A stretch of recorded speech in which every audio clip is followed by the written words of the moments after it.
Madame, Monsieur, bienvenue dans le cadre de Vitamine B, l'émission qui parle de la Bible et qui notamment parle des psaumes avec des artistes. Et aujourd'hui avec Pat Solo qui va nous emmener dans une réflexion autour du psaume 51. Pat Solo, bonjour. Bonjour. Alors vous nous avez proposé d'examiner ensemble le psaume 51 et on ne va pas le lire comme d'ordinaire, on a l'habitude de le faire dans cette émission, mais vous allez tout de suite nous l'interpréter. Mais peut-être juste avant, pourquoi choisir ce psaume-là, ce psaume 51, qu'est-ce qu'il représente de particulier pour vous? Alors, je dirais tout de suite que ce qu'il représente de particulier, c'est ce qui m'a touchée en fait, c'est de voir que Dieu cherche notre cœur en priorité. Et on va voir tout à l'heure ensemble ce verset particulièrement. Et puis toute la grâce de Dieu que l'on retrouve aussi par rapport au pardon de nos péchés. Donc là, par rapport à quelque chose qui serait une sorte d'observance religieuse, vous-même, c'est pas trop ce qui vous intéresse. Vous essayez plutôt d'avoir une sorte de cœur à cœur avec Dieu. Exactement, c'est tout à fait ça, oui. Ok, alors on se réjouit que vous puissiez prendre votre guitare et nous interpréter votre chanson qui est basée sur le psaume 51, les versets 11, 12, 13 et 14.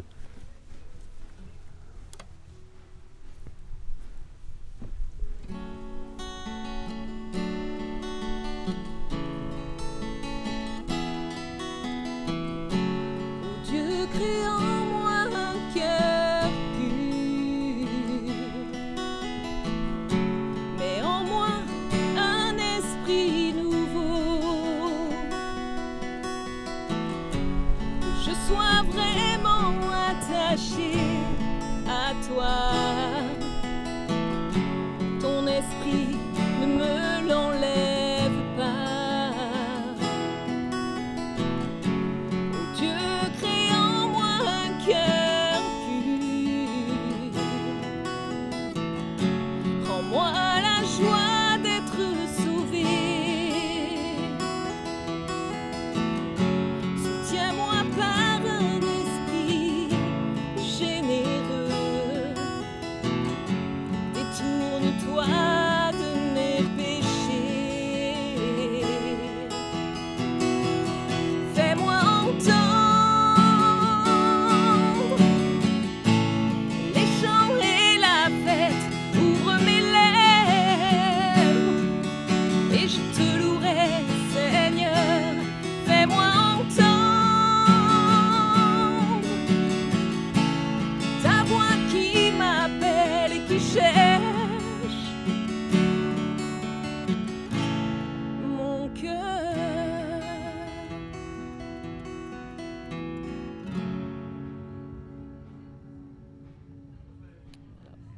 Pat Solo, un grand merci, bravo. Alors, on retrouve dans le cadre de cette chanson que vous venez d'interpréter le psaume 51, bien entendu, mais le verset 12 notamment, Oui. « Ô Dieu, crée en moi un cœur pur ». Alors, pourquoi cet intérêt pour le cœur, pour la pureté du cœur, pour un cœur qui soit en relation avec Dieu?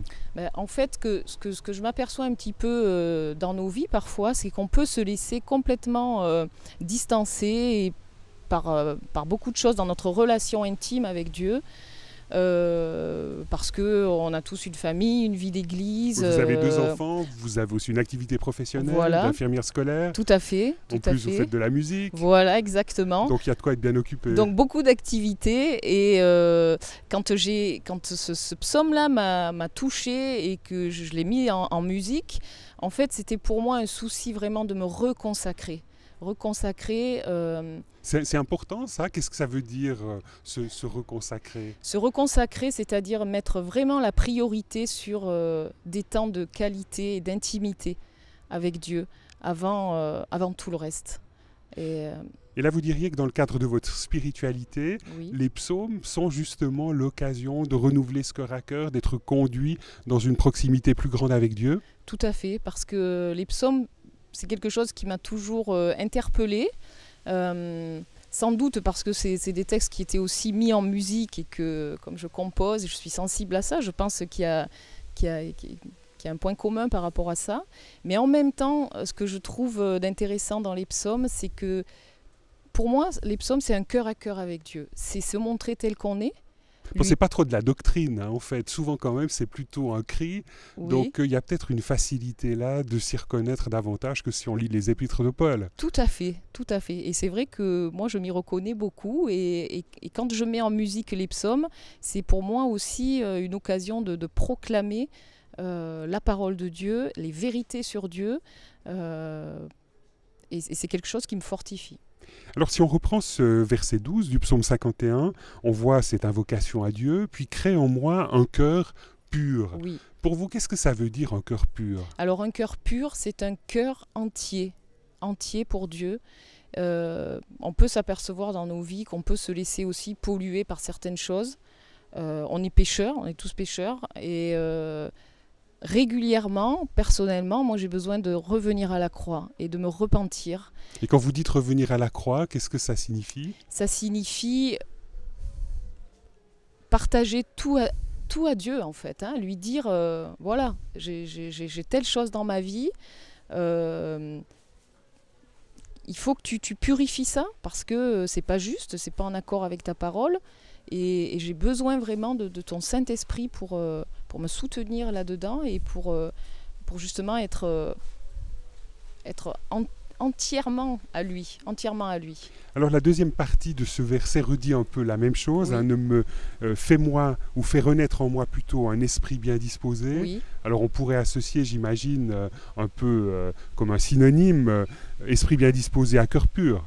oui, oui. Vous voyez là une autre signification. Alors un esprit bien disposé. Là, dans la version que j'avais prise, c'était la Bible en français fondamental. Et il dit « Soutiens-moi par un esprit généreux ». Et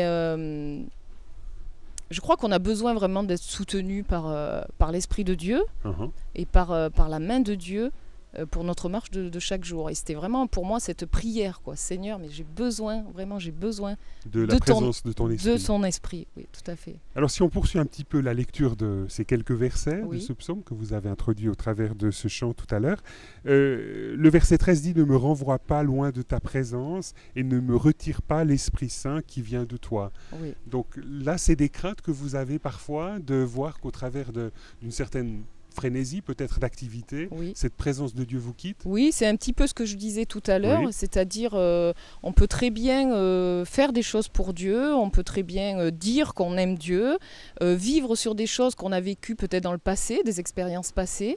Moi, en tout cas, mon désir, c'est d'être renouvelé dans ce que je vis avec le Seigneur chaque jour, pour que vraiment cet Esprit Saint soit là de façon véridique, enfin qu'il puisse me porter plus loin, que je ne reste pas sur des choses passées. J'ai vraiment besoin de son Saint-Esprit. Quelquefois, quand je vais sur scène ou quoi que ce soit, je me dis, Seigneur, mais pas sans toi. Parce qu'on peut très bien faire des tas de choses sans lui, parler de lui, chanter pour lui, mais avoir un cœur éloigné finalement. Et qu'est-ce qui fait que dans votre vie, à la limite de chanteuse, lorsque vous entrez sur scène et Oui. que vous allez interpréter toute une série de chansons, qu'est-ce qui fait dans votre être intérieur que vous avez l'impression que Dieu est avec vous?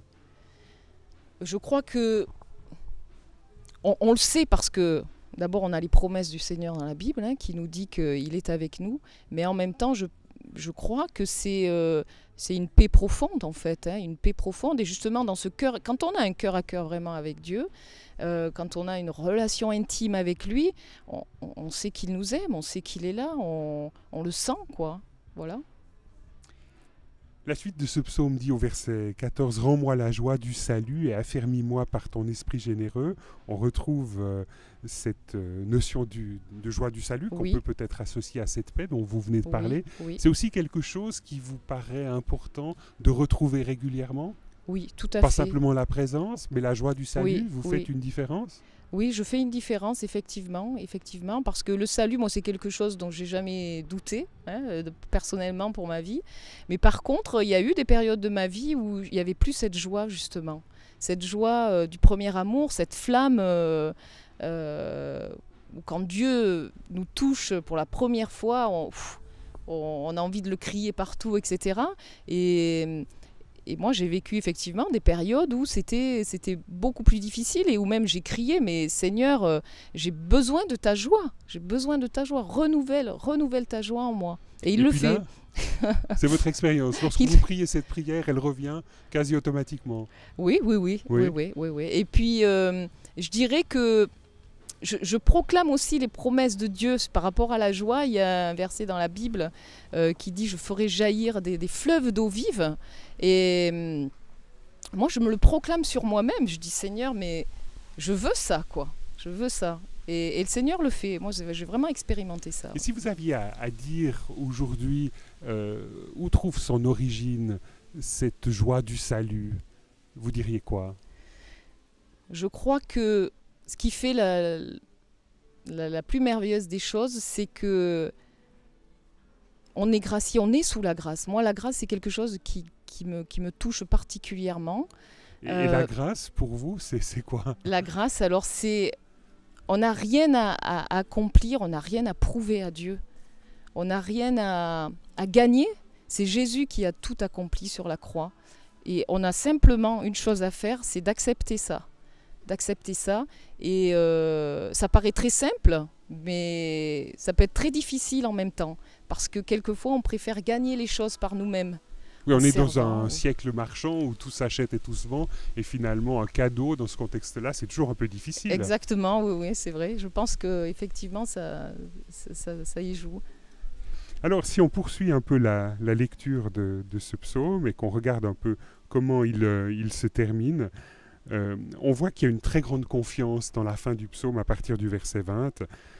« Dans ta bonté, fais du bien à la ville de Sion et bâtis les murs de Jérusalem. Alors tu prendras plaisir à des sacrifices qui sont conformes à la loi, holocaustes et offrandes totales, et l'on offrira des taureaux sur ton autel. » Donc là, on retrouve une pratique plutôt israélite, plutôt du temps de la rédaction de ce psaume.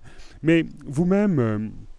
Vous avez, au travers de cette expérience, au travers de l'écriture de cette chanson, vous redécouvrez cette bonté de Dieu, le fait que malgré les circonstances peut-être d'éloignement, parfois à l'endroit de sa présence, à l'endroit de la joie de son salut, eh bien malgré tout, lorsque vous revenez, la bonté de Dieu est toujours là. Ah oui, ça c'est clair et net. Je crois que les bras de Dieu sont toujours grands ouverts en fait. Et pour moi, c'est vraiment quelque chose qui touche mon cœur, cette proximité et cette... toujours accessible, Dieu est toujours accessible. Si on se donne de tout notre cœur, si on vient tel qu'on est en fait, on n'a rien à cacher. Parce que lui a tout payé de toute façon. Et c'est un peu ce que je disais tout à l'heure. Hein, c'est pas par nos propres efforts, hein, c'est simplement un cœur à cœur avec lui en fait. En ouvrant son cœur. En ouvrant son cœur, en se montrant tel qu'on est. Et...